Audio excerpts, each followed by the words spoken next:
7h-10h sur Radio Courtoisie, ligne droite, Liselotte Dutreuil.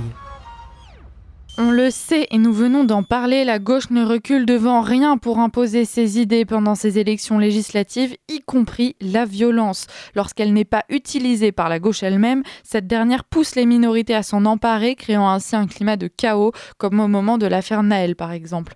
Dans ce climat donc, et puisque le citoyen français a depuis bien longtemps confié sa sécurité à l'État, nos regards se tournent vers les forces de l'ordre. Et généralement, là où nous devrions être rassurés, le doute et la crainte s'amplifient. Forces de l'ordre dépassées, abandonnées par un gouvernement qui les désarme face à la racaille, mais leur intime l'ordre de tirer face à des agriculteurs ou des gilets jaunes, le camp patriote seul semble avoir pris conscience du problème, puisqu'il est désormais, si ce n'est le seul, le principal à attirer policiers et gendarmes dans ses rangs. Des profils singuliers qui, après avoir accepté de se soumettre à l'autorité du chef de l'État, choisissent de rejoindre l'opposition. C'est le cas donc de Romain Beaubry, que nous recevons aujourd'hui, député sortant du Rassemblement national dans la 15e circonscription des Bouches-du-Rhône, conseiller municipal de Sénas et membre des forces de l'ordre durant 15 ans, donc policier pendant 10 ans et 5 ans surveillant pénitentiaire. Merci Monsieur Beaubry d'être parmi nous ce matin. Bonjour, merci à vous. Alors pour commencer, est-ce que vous pourriez nous éclairer justement sur votre parcours, pourquoi avoir cessé de servir dans la gendarmerie ou comme surveillant pénitentiaire, puisque nous le disions, entre cela et le statut de candidat et élu politique, il y a quand même un grand pas. Écoutez, moi je me suis engagé à l'âge de 18 ans chez les forces de l'ordre et je me suis engagé avec des convictions qui étaient les miennes pour servir le pays. Et au fur et à mesure des années, je me suis aperçu que le problème était politique, que les forces de l'ordre, avec des gouvernements comme celui qui a été celui de Nicolas Sarkozy, de François Hollande ou d'Emmanuel Macron, ne pouvaient pas régler les problématiques du pays, que le problème était politique et qu'il fallait remplacer ces élus qui n'avaient pas le courage de prendre les décisions qui s'imposaient pour assurer la sécurité des Français partout sur le territoire. C'est l'objet de mon engagement. J'ai juste l'impression d'être dans la continuité de ce que j'ai fait durant 15 ans chez les forces de l'ordre. Alors, un bel engagement, et effectivement. Pourquoi avez-vous choisi de rejoindre le camp patriote, la droite, donc plus particulièrement le Rassemblement national? Vous auriez pu choisir d'autres partis pour vous engager. Écoutez, moi, je suis au Rassemblement national et avant au Front National depuis 2012. Ça a toujours été pour moi le seul parti qui posait des mots sur la réalité de la situation telle qu'elle était vécue par des millions de Français et notamment en termes d'insécurité. C'est le seul parti qui aura le courage de prendre les décisions qui s'imposent, des décisions fermes pour permettre à tous les Français de vivre en sécurité partout, en tout lieu et en tout temps. Est-ce que vous auriez quelques exemples justement de ce que pourrait proposer le RN pour rétablir cette paix intérieure dans le pays? Il y a déjà la première problématique, c'est la problématique de la justice. Il faut davantage incarcérer les individus qui commettent des délits sur notre territoire, plutôt que de les laisser continuer leurs méfaits à maintes et maintes reprises, multipliant ainsi le nombre de victimes. Nous, on a proposé et on a soutenu durant ces 2 dernières années à l'Assemblée nationale, des mesures de fermeté en matière de justice. On était pour le rétablissement de peines planchées, on était pour l'incarcération automatique d'individus qui pouvaient attaquer nos forces de l'ordre. Et malheureusement, ça a toujours été rejeté par l'ensemble des autres groupes politiques. On veut aussi supprimer les allocations familiales aux familles de mineurs récidivistes. Ça paraît juste une mesure de bon sens. C'est aussi expulser les délinquants et criminels étrangers de nos prisons. Ça représente à peu près 25% de la population carcérale et ça nous ferait récupérer environ 15 000 places de prison.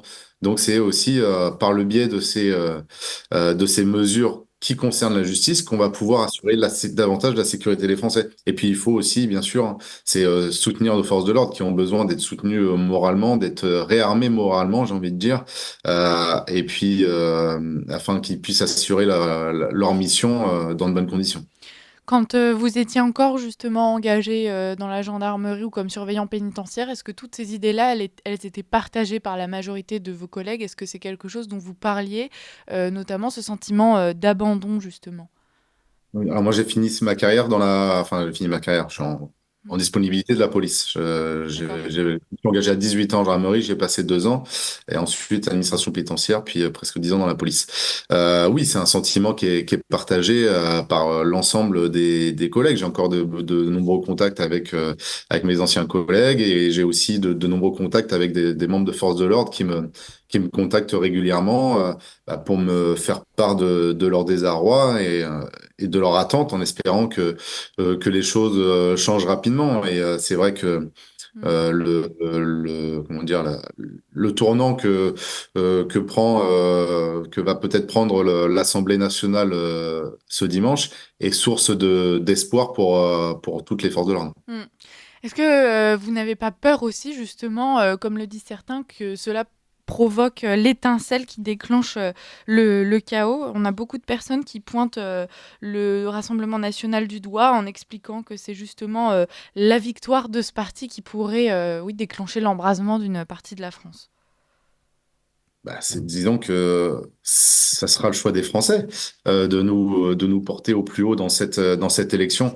Et si certains veulent tout casser parce que le résultat démocratique ne leur convient pas, c'est quand même particulier. Mais de toute façon, ils n'ont Mm. pas besoin, ces individus n'ont pas besoin d'attendre que le Rassemblement national gagne une élection pour créer des émeutes. Pour tout casser, ça se voit à chaque manifestation. Ça s'est vu durant les émeutes il y a un an dans l'affaire du refus d'obtempérer à Nanterre. Ils n'ont pas besoin du Rassemblement national pour tout casser, c'est un faux prétexte. C'est un faux Ouais. prétexte. Et de toute façon, nous prendrons rapidement des mesures sécuritaires si devait y avoir des exactions pour l'endiguer.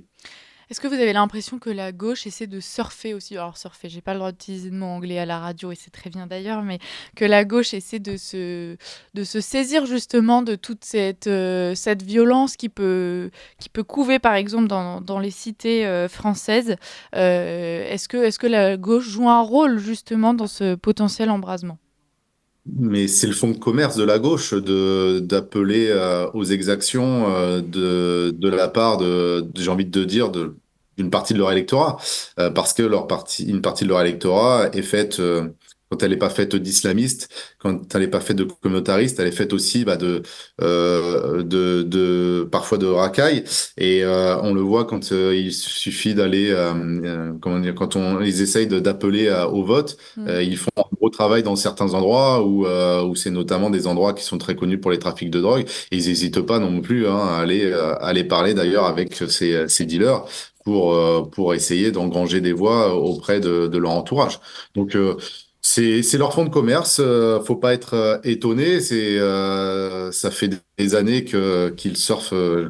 Désolé, je vais employer ce mot anglais, mais ça fait des années qu'ils jouent de ça, et puis on est certain qu'ils vont continuer dans cette ligne. De toute Mm. façon, ils aiment beaucoup mettre des cibles. Donc maintenant, c'est des cibles sur les candidats et peut-être futurs députés du Rassemblement national.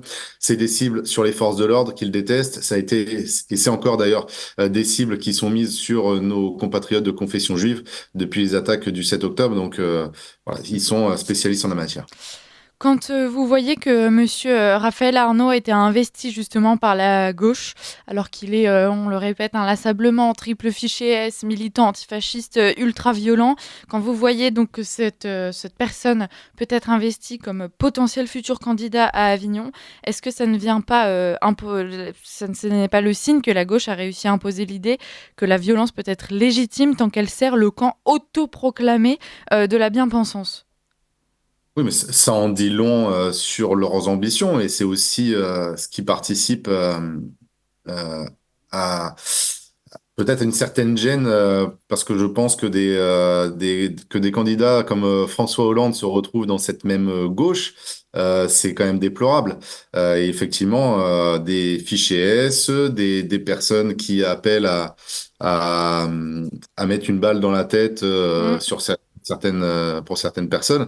Enfin, oui, c'est la violence désinhibée. Hmm. Alors, je vais quand même rappeler à nos auditeurs qu'il y a une pétition qui circule en ce moment même sur Internet. On vous invite à vous connecter sur le site stop-raphaëlarnaud.com. Arnaud s'écrit LT à la fin. Une pétition donc pour refuser que Raphaël Arnaud devienne député puisqu'il est en passe de le devenir à Avignon. Et donc, on le répète, c'est un militant antifasciste, ultra-violent, condamné pour ses violences et 3 fois fiché S. Donc, un beau CV pour monsieur Raphaël Archeneau de son vrai nom. Romain Baubry, si demain la France était gouvernée par le nouveau Front populaire, à quoi ressemblerait-elle selon vous ? Eh bien, ça serait une France sans frontières, avec la régularisation massive de tous ceux qui étaient clandestins dans notre pays.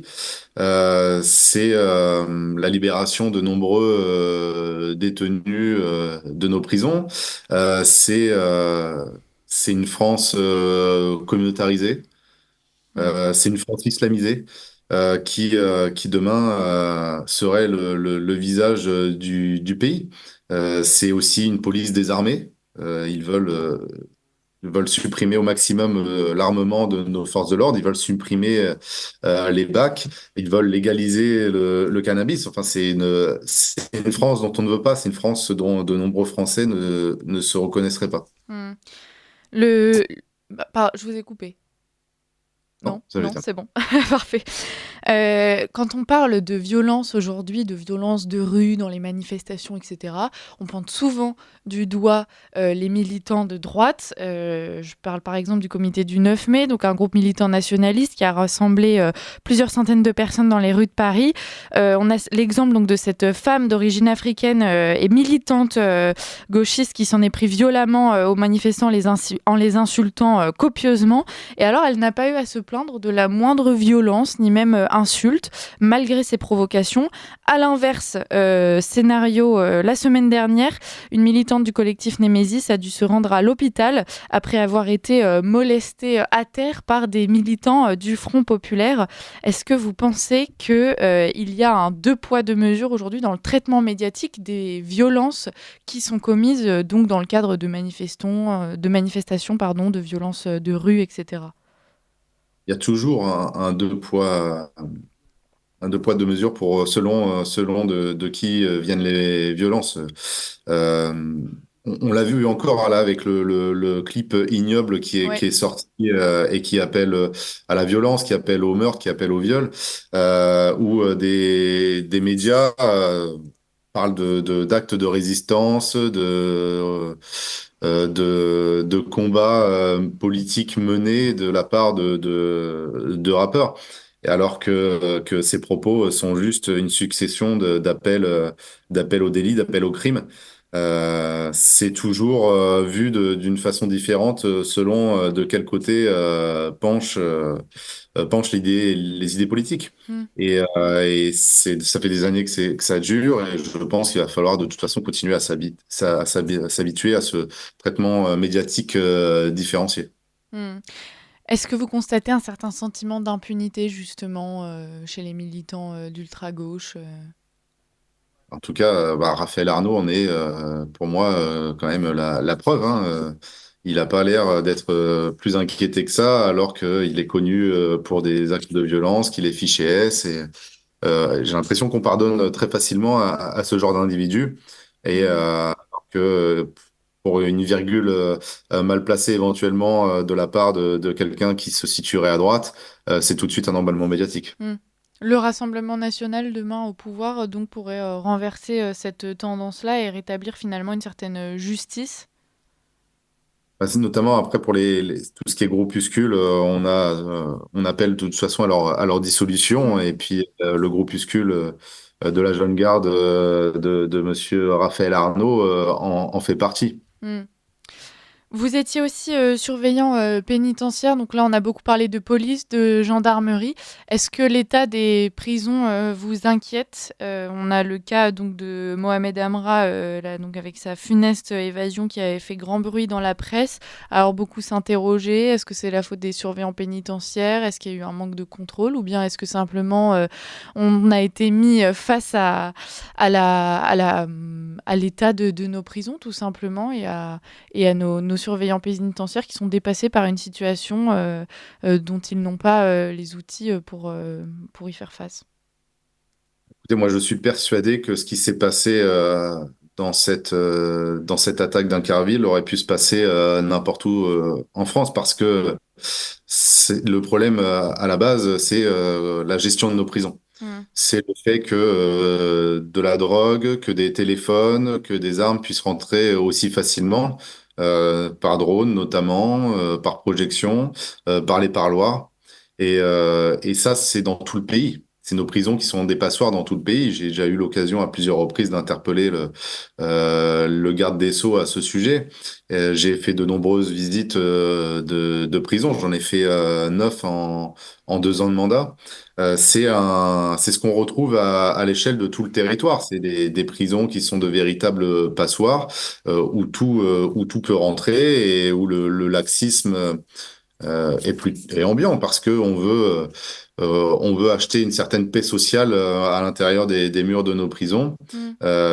Mais ça, c'est encore une fois la faute de nos politiques et de ceux qui sont à la tête de ces administrations qui ne prennent pas la mesure de la situation sécuritaire et surtout insécuritaire des établissements pénitentiaires. Ouais. Vous dites que vous avez interpellé le garde des Sceaux. Est-ce que le problème c'est qu'ils ne prennent pas la mesure de la chose ou est-ce qu'ils font plutôt preuve d'un manque de volonté euh, frappant? Bah, écoutez, je pense que de toute façon, il y a un vrai manque de volonté. Vous savez, j'ai fait le tour des 3 prisons corses au mois d'octobre. Je voulais faire un audit sécuritaire de ces établissements. Ouais. J'en suis revenu avec des propositions que j'ai fait dans le cadre du projet de loi de finances sur les crédits d'administration pénitentiaire. Voilà, des propositions qui ont été très ciblées, budgétisées. Et ils ont toujours tout rejeté, alors que ces mesures permettaient d'assurer davantage la sécurité de l'établissement et du personnel. Et malheureusement, on a eu affaire encore une fois à des députés, à un gouvernement qui ont refusé nos propositions parce qu'elles venaient de nous, qu'elles Mm. venaient du Rassemblement national. Et lorsque j'ai interpellé notamment en commission des lois le garde des Sceaux au mois de novembre dernier, je lui ai demandé de prendre des mesures rapides pour nos établissements pénitentiaires avant qu'un nouveau drame survienne. Malheureusement, Mm. un nouveau drame est survenu. On parlait beaucoup hein, depuis le début de cette interview de la responsabilité de la gauche, de la menace qu'elle représente pour notre sécurité et pour la paix intérieure du pays. Est-ce que on peut également dire qu'aujourd'hui la Macronie est aussi s'associe justement à cette gauche-là quand on voit qu'elle appelle à faire barrage au Rassemblement national, quitte à favoriser donc ces candidats du nouveau Front populaire? Ah, mais, complètement. Enfin, la dernière en date où Jean-Luc Mélenchon, lorsqu'il voit une affiche où il y a marqué un flic mort, c'est un vote pour le RN en moins. euh, Je trouve juste le moyen de dire que dans ce pays, on n'a plus le droit de rigoler. Oui, ça en dit long en fait sur le positionnement de la Macronie, qui est prêt à tout, et même au plus dangereux, à s'associer avec l'extrême gauche pour empêcher le Rassemblement national de gouverner le pays, alors que j'ai l'impression qu'une majorité de Français le souhaitent. Ils nous ont placés en tête des élections européennes. Ils viennent de nous placer en tête au premier tour de ces élections législatives. On verra ensuite dimanche ce que ça donnera pour le résultat final. Mais par tous ces désistements, effectivement, tout est fait en fait pour placer la gauche au plus haut et nous empêcher, la gauche, l'extrême gauche, et nous empêcher, nous, au Rassemblement national, de gouverner le pays, de prendre des mesures de fermeté, de redonner du pouvoir d'achat aux Français, d'assurer la sécurité et de lutter contre l'immigration. Hmm. Donc on comprend bien tous les risques qui accompagnent justement ces candidatures du nouveau Front populaire. On va continuer de suivre ça de très près jusqu'à dimanche. Et puis surtout, Romain Beaubry, on vous remercie alors non seulement d'avoir été parmi nous ce matin pour cette interview, mais surtout de poursuivre le combat qui est le vôtre, combat électoral en ce moment. Donc on vous souhaite bien du courage. Puis bonne chance pour le scrutin de dimanche. Merci beaucoup d'avoir été parmi nous et à très bientôt. Merci à vous.